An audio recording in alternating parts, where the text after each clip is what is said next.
di rumah, di dapur, tapi itu tidak bermakna bahwa ibu-ibu tidak boleh belajar sampai perguruan tinggi. Boleh ya, ikut menjadi relawan, ikut menjadi caleg. Ada yang nyalek tidak di sini? Boleh atau tidak? Boleh. Tapi mohon maaf ibu-ibu, Bapak tidak merekomendasikan, tidak menyarankan ibu-ibu jadi caleg. Untuk yang paling kecil nyalon menjadi guru atau di Jawa disebutnya apa? Kepala desa, ya, Pak Kades nyalon kayak gitu. Kalau menurut ibu tidak perlu, menurut Bapak tidak perlu. Kenapa? Karena sekarang banyak oknum yang memprovokasi sampai tahu banyak uang, dipanas-panasin, nyalon tahu-taunya tidak dapat, uang sudah keluar banyak. Ada yang seperti itu? Ada. Peristiwa yang baru-baru ini terjadi, calon legislatif ingin menjadi anggota DPR, sementara dianya dari kalangan biasa saja. Cuma karena artis banyak uang, diprovokasi, uangnya habis, nyaleknya tidak dapat. Akhirnya apa? Stres. Jadi sampai nggak usah punya cita-cita ingin mencalonkan diri menjadi anggota Dewan Perwakilan. Lebih baik sebentar masih maslahat manfaat daripada untuk nyogok Tapi pada intinya wanita boleh belajar sampai ke perguruan tinggi, jadi profesor, sangat diperbolehkan di dalam Islam, berkarir gitu ya. Kan kalian siapa yang juga kan wanita karir sebetulnya. Karirnya apa? Ya, karir apa? Pekerjaan. Ya. Jadi jangan pernah merasa rendah diri. Kalau rendah hati harus, tapi jangan merasa rendah diri. Sampai juga wanita karir. Ya. Nah, yang keempat kelima tidak toleran sama sekali. Islam sangat toleran, sangat menghormati agama lain, sangat menghormati agama bangsa lain. Islam buatan Muhammad sama sekali tidak. Ada yang menuduh bahwa Islam Al-Quran itu ucapan Muhammad. Apa bantahannya?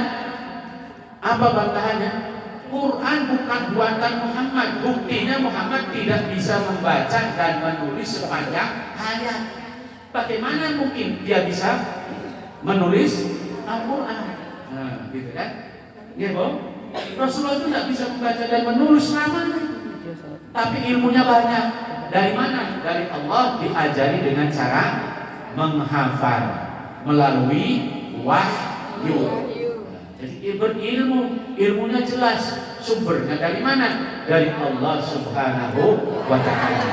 Itulah sebabnya ketika ada orang barat yang menuduh, menganggap bahwa Quran adalah buatan Muhammad, bisa kita bantah, sama sekali bukan buatan Muhammad, karena Muhammad tidak bisa membaca dan menulis. Satu. Kedua, bantahannya ada bahwa Quran itu kan tidak diturunkan dalam bentuk yang sudah jadi seperti yang sekarang. Sudah ada tertulis di atas kertas. Ya. Iya toh? Ketika turunnya Al-Quran tidak langsung seperti Quran yang kita lihat sekarang. Itu tandanya bahwa Quran tidak pernah ditulis oleh siapapun, tetapi langsung disampaikan oleh Allah melalui malaikat Jibril alaihi salam. Nah, kalau Qurannya itu langsung diberikan kepada malaikat sudah jadi seperti yang kita lihat sekarang, maka itu nanti akan punya peluang bahwa lo itu kan sudah tertulis. Berarti ada yang menulis. Mungkin Muhammad, kalau tulisan Muhammad berarti karangan Muhammad. Ini kan tidak. Nggih, Bu? Paham sampai sini? Bu? Ini harus benar-benar kita ketahui, karena memang masih banyak yang menuduh. Sejak zaman Rasulullah masih hidup sampai sekarang masih ada yang menuduh bahwa Quran adalah tulisan buatan Muhammad sallallahu alaihi wasallam. Yang selanjutnya ortodoks atau anti teknologi. Betul atau tidak bahwa Islam melarang tidak boleh maju dalam perkembangan ilmu pengetahuan dan teknologi? Tentu. Islam justru mendorong, memerintahkan, mewajibkan kita harus memiliki ilmu pengetahuan dan teknologi, tidak gaptek, tidak gaptek. Ini di sini makanya mahasiswa kalau bapak sih menganggap karena pengetahuan teknologinya itu canggih. Ini kan produk-produk teknologi. Pengajian saja disuting, ya kan? Mengoperasikan aplikasi HP pintar semua. Aplikasinya apa saja yang ada di sini? TikTok. Tidak ada TikTok. Nggak ada Pak. IG, iya. update status. Facebook. Pengajian ini, maaf, di Bapak itu belum pernah ada satupun mahasiswa yang menyuting atau sibuk dengan HP-nya ketika Bapak mengajar. Nggak tahu itu apakah karena mereka tidak punya HP yang canggih-canggih. Kalau di sini kan hebat semuanya itu, jadi semuanya. Itu artinya apa? Sampean itu sudah melek teknologi, bisa menggunakan. Ada aplikasi Al-Quran apa tuh? Ada. Coba sekarang cari surat di dalam Al-Quran menggunakan HP. Ini sebagai salah satu bukti bahwa sampean tidak gaptek, apalagi ketinggalan teknologi. Coba cari di dalam Al-Quran bunyi ayatnya. Ya ma'asyaral jinni, surat Ar-Rahman. Hebat itu, teknologinya sudah ada di otaknya rupanya. Ya ma'asyaral jinni, harus lebih lengkap. Di surat Ar-Rahman ayat keberapa? Ya ma'asyaral jinni wal insi in istata'tum an tanfudhu min aqtaris samawati wal ardi fanfudhu la tanfudhuna illa bisultan. Coba, ayo lomba mencari ayat dalam Al-Quran menggunakan aplikasi. Sudah ada yang ketemu? Yang duluan maju ke depan, angkat tangan, sebutkan nama suratnya, ayat keberapa dan apa artinya. Nah, cepat-cepat. Oke, silakan Ibu, silakan. Ibu silakan berdiri. Nah, sudah ketemu? Silakan. Ayat 33. Ibu bunyi dulu. Ayat berapa? Ayat berapa? Ayat 33. Ya, coba. Ayat 33. Sampaikan. Oke. Tolong Ibu ini, yang ini. Ini mic-nya sampai ke situ. Hapunten. Ya. Di bawah, Pak. Nggih. أعوذ بالله من الشيطان الرجيم بسم الله الرحمن الرحيم يا معشر الجن والإنس إن استطعتم أن تنفذوا من أقصار السماوات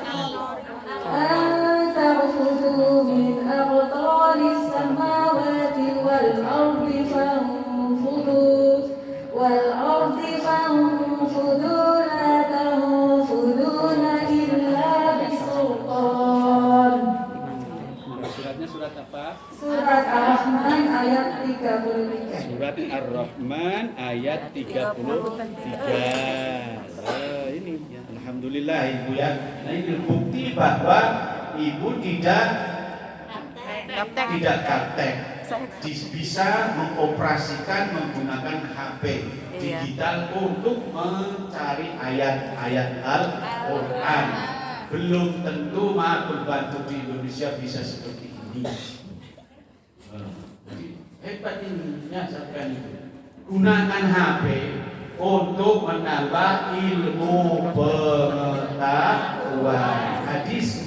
Ada yang punya aplikasi ensiklopedia hadis tidak? Tidak ada. Nanti kalau itu boleh dibuat ya, supaya tahu. Enggak, cari itu. Asal tahu ini sih memang tahu hadisnya. Ya, tahu hadisnya nanti gampang, ketik saja pakai bahasa Arab, apa bunyinya, bunyi ke situ, tapi di situ dingin sebelah mana. Ya, kalau tidak bisa ataupun ya, susah mencari hadis karena tidak tahu hadis-hadisnya, paling tidak itu Al-Quran. Ketika ibu akan membaca satu Al-Quran, maka ibu bisa mencarinya dengan cepat. Jadi semua tuduhan ini, tuduhan yang muncul itu tidak ada satupun yang benar, semuanya salah, ibu. Bahwa Islam sama sekali tidak mengajarkan kekerasan, justru Islam itu mengajarkan cinta dan damai. Dari sholat saja kita diakhiri dengan apa, Bu? Assalamualaikum. Dan hal-hal yang kecil, ketika kita bertemu dengan yang lain, kita dianjurkan mengucapkan apa tadi? Assalamualaikum. Assalam itu artinya apa? Damai, mendoakan orang lain supaya selamat. Kita tidak boleh mendoakan orang lain supaya celaka. Salah satu ciri yang sangat sederhana. Nama Islam pun artinya Islam itu adalah perdamaian. Bagaimana bisa dikatakan Islam itu mengajarkan kekerasan? Itu hanya merupakan tuduhan. Apa, Bu? Tuduhan. Kenapa tuduhan? Biasanya orang menuduh karena benci, tidak suka. Itulah fitnah. Orang-orang yang tidak suka Islam menjadi agama yang paling banyak pengikutnya. Islam itu merupakan agama yang paling banyak pengikutnya. Umat Islam terbanyak di dunia sekarang. Dulunya Nasrani, Kristen. Tapi setelah semakin ke sini, mereka memahami bahwa Islam itu sangat baik. Islam itu sangat toleran. Ajarannya bisa masuk akal. Ajaran Islam itu rasional, Bu. Rasional artinya apa? Masuk akal. Contohnya apa? Salah satu contoh ajaran Islam itu rasional. Kita berpuasa. Kapan mulai puasa, Bu? Dari mulai terbit fajar sampai terbenam matahari. Karena tahu kemampuan usus, kemampuan menahan tidak makan dan tidak minum itu hanya berapa jam? Tidak lebih dari 20 jam. Makanya harus ada berbuka. Rasional seperti itu. Oke, Bu? Tidak diwajibkan berpuasa 24 jam berturut-turut, apalagi kemudian 7 hari berturut-turut. Puasanya hanya minum air putih, nasi, Bu, putih. Tidak seperti itu. Karena manusia membutuhkan nutrisi. Nah, itu salah satunya. Bahwa Islam itu ajarannya rasional, masuk akal. Orang yang berbuat baik berhak memperoleh pahala. Yang berbuat tidak baik berhak memperoleh dosa. Faman ya'mal mithqala dzarratin khairan yara wa man ya'mal mithqala dzarratin syarran yara. Kalau ada orang tidak bekerja tetapi mendapat bayaran, logis apa tidak, Bu? Tidak. Masyarakat tidak. Tidak. Kenapa sampai mendapat upah? Tidak. Kalau tidak bekerja mendapat upah? Kalau tidak bekerja sampai bisa punya uang? Tidak. Kalau mau uang harus bekerja. Maka jangan sampai kumpul Makan. Lagu itu ya, Pak. kumpul Makan. mangan rak mangan. Yang benar yang mana, Ibu? Mangan rak mangan.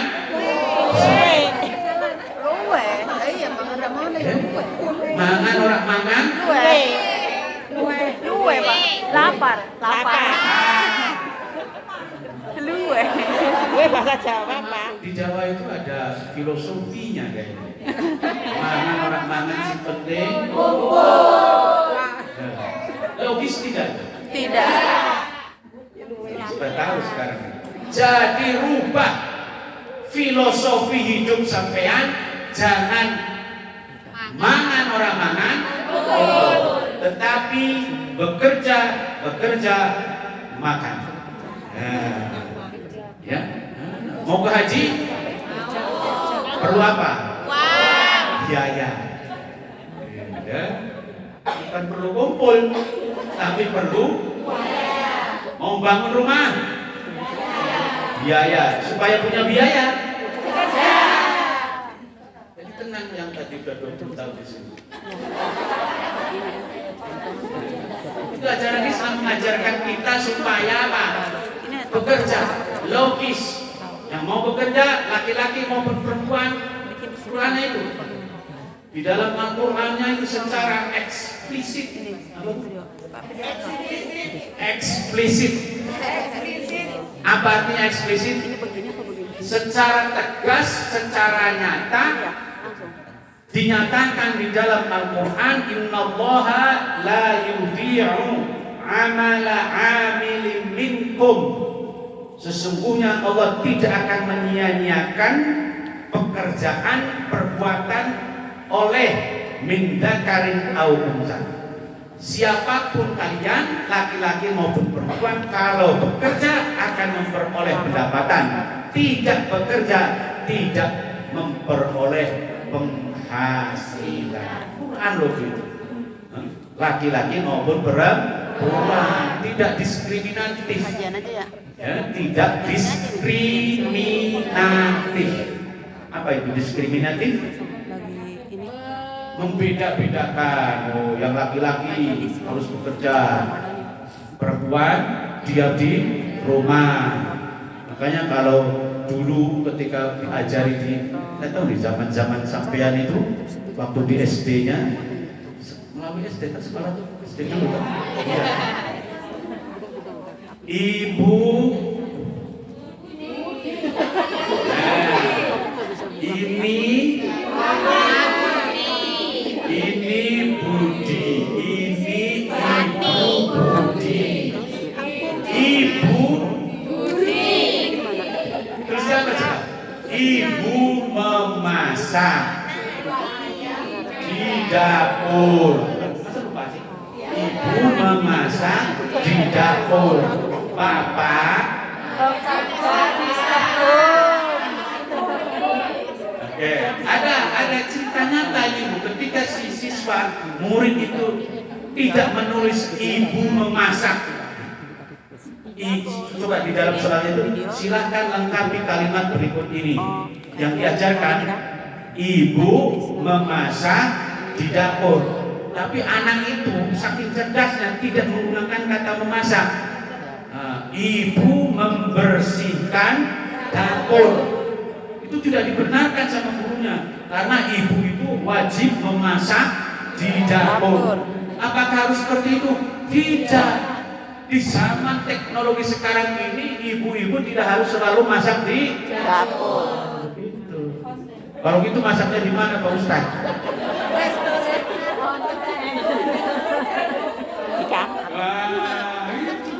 Ibu-ibu milenial ini namanya.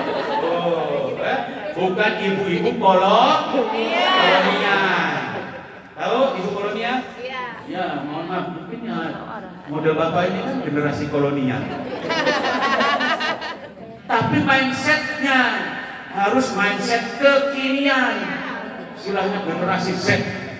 Pernah dengar generasi Z? Oh iya. Bukan generasi zombie. Generasi Ya Bu ya. Di dalam Al-Quran tegas, Islam itu ajarannya rasional, bekerja mendapat penghasilan. Tidak. Laki-laki maupun perempuan bisa jadi presiden? Bisa. Pernah dicontohkan zaman Rasulullah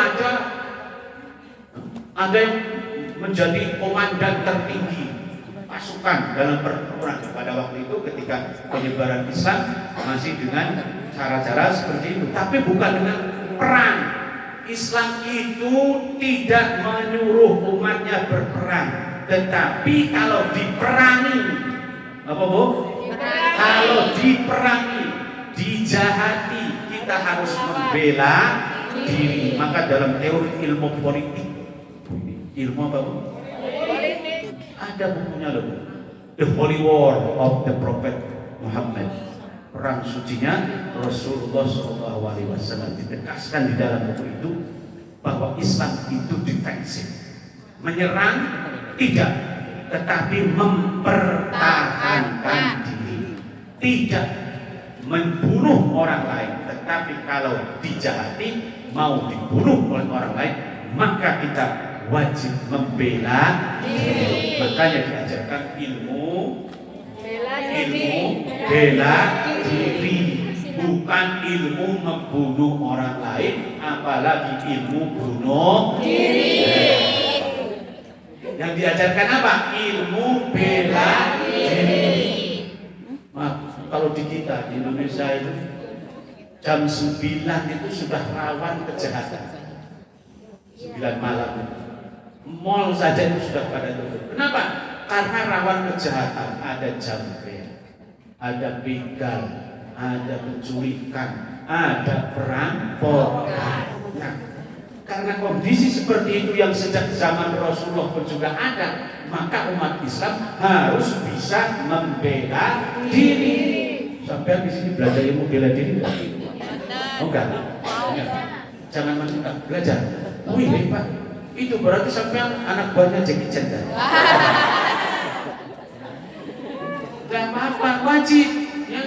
Jangan sampai di kita ini cukup prihatin pelecehan seksual, diganggu di bis, di angkutan umum. Sampai di sini numpak apa kalau ke sini? MTV. Gimana? Aman kalau di sini kan aman ya, nggak ada yang suka godain.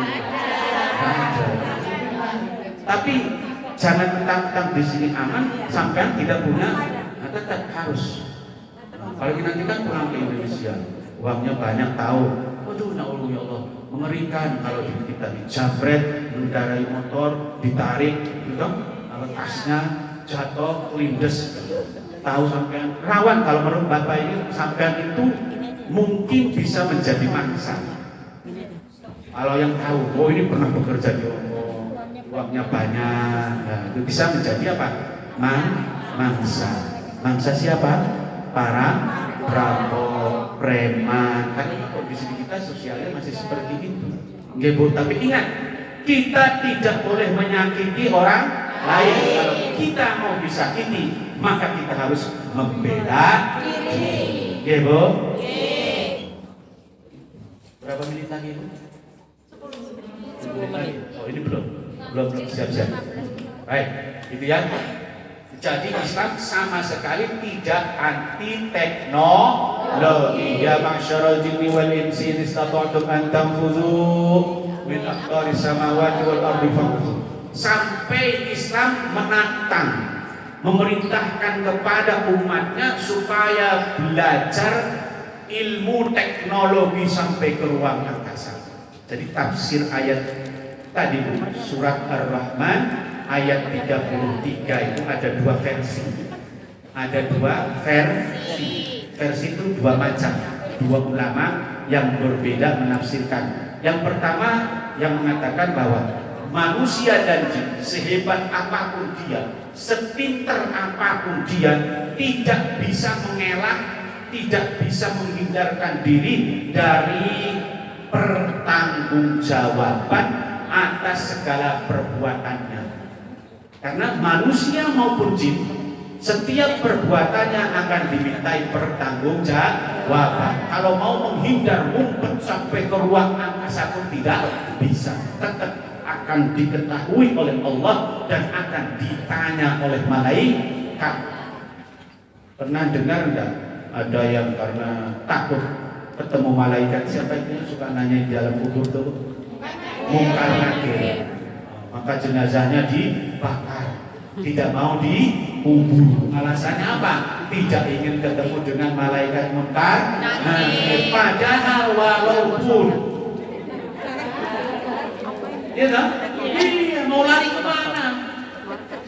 bisa dikejar oleh siapa?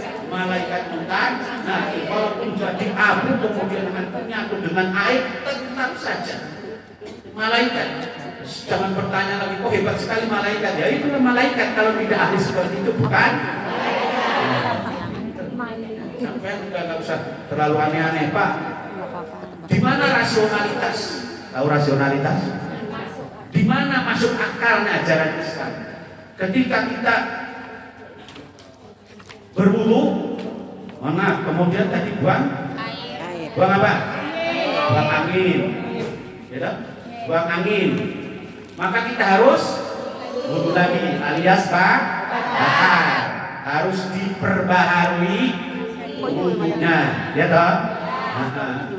Kalau berwudu, kalau buang angin yang mengeluarkan ini yang di bawah, kenapa yang harus dibersihkan ini?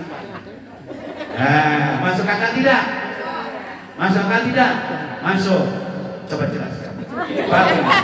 Baru ada mahasiswa yang menjawab masuk akal, Pak. Betul. Bahwa yang salah memang ini, tapi yang harus dibersihkan ini. Kata beliau ini. Kata beliau masuk akal. Ya, itu kan. Islam tadi kita akan berkomunikasi sama Allah. Ini Harus suci. ya, harus suci. Bagus, betul jawabannya. Tapi belum logis. Logisnya begini loh, Bu. Kan ini masalah logika. Orang Barat, orang non-Muslim itu ingin membuktikan bahwa ajaran Islam itu logis. Memang ajaran Islam logis.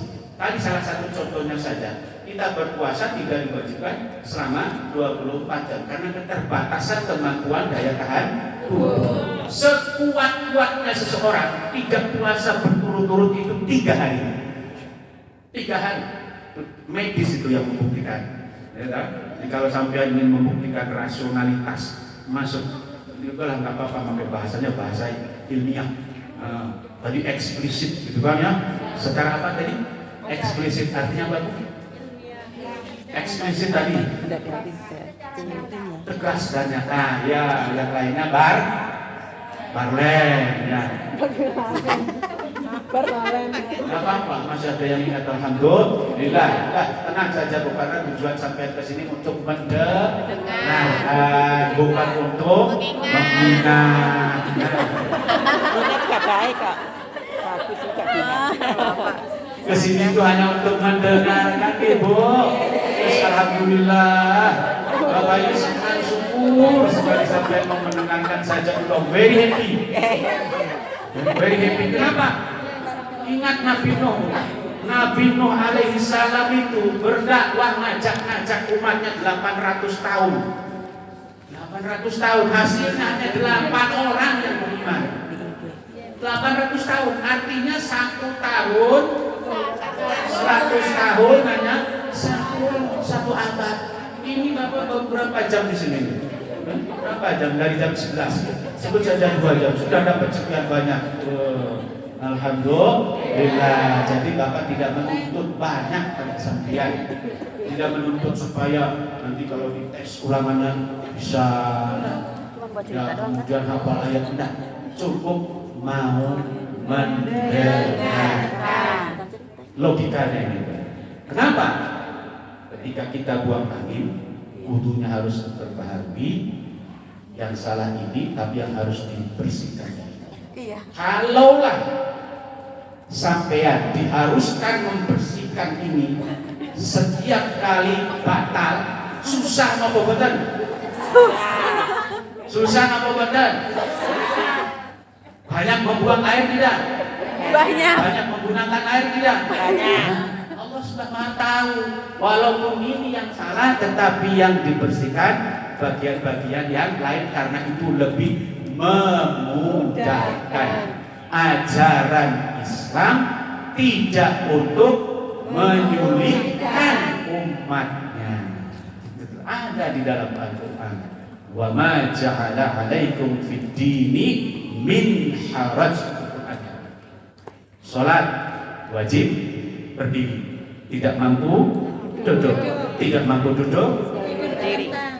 tidur. Bukan tidur, berbaring. Kalau sholat sambil tidur tidak boleh. Berbaring Tapi lupa. berbaring. Lupa tadi Pak. Lupa. Berbaring. Berbaring. Tidak Berbaring. maksud berbaring. Isyarat. Pakai Isyarat. Saking pentingnya wajibnya sholat, sampai ketika kita sudah tidak bisa apapun selama otaknya masih ada, pikirannya masih sadar, barangkali punya saudara ataupun nenek ataupun orang tua yang sudah sakit seperti itu, sudah berbaring saja tapi akal pikirannya masih sehat, tolong disuruh ataupun dianjurkan, diingatkan untuk tetap melaksanakan sholat. Kalau sudah lupa, sudah tidak punya ingatannya, sudah tidak sadar, sekian lama tidak sholat tapi masih hidup, maka kerabatnya, ahli warisnya wajib membayar fidyah. Tidak ya? Mungkin ada ibu, bapak-bapaknya, siapapun lah yang selama masih hidup tapi sudah tidak sadar dan meninggalkan sholat, maka ahli warisnya harus membayarkan fidyah. Fidyah itu apa? Memberi makan kepada fakir miskin. Kalau sehari berapa waktunya Bu? 5. Tidak sholat 1 bulan, berarti 30 kali 5, 150. Bayarkanlah fidyah untuk 150 orang miskin. Itu tanggung jawab ahli waris. Jangan sampai nanti setelah orang tua kita meninggal dunia, di alam kubur masih punya hutang. Nanti setiap malam Jumat, malam Lebaran, malam Rojab, malam Nisfu Sya'ban, datang ke rumah kalian, ke rumah kita masing-masing, mempertanyakan, sudahkah engkau melunasi hutang? Sementara engkau sekarang happy makan harta warisan. Kalaulah aku bisa kembali, kata siapa itu Bu? Orang tua. Yang meninggal. Orang tua. Kata siapa itu? Para arwah. Kalaulah aku bisa kembali ke dunia bersama kalian, pasti aku ambil semua kekayaan yang ku tinggalkan kepada. Itu ya. Hati-hati nih Bu ya. Mudah-mudahan dengan pembelajaran hari ini setidaknya nanti tahu kalau ada yang masih punya tanggungan. Begitu pula dengan puasa. Ya, kalau dia sakit tidak puasa juga tentunya. Sakit tidak puasa, tidak sholat, ya bagi-bagilah dengan keluarga-keluarga yang lain. Ini yang menanggung fidyah sholatnya.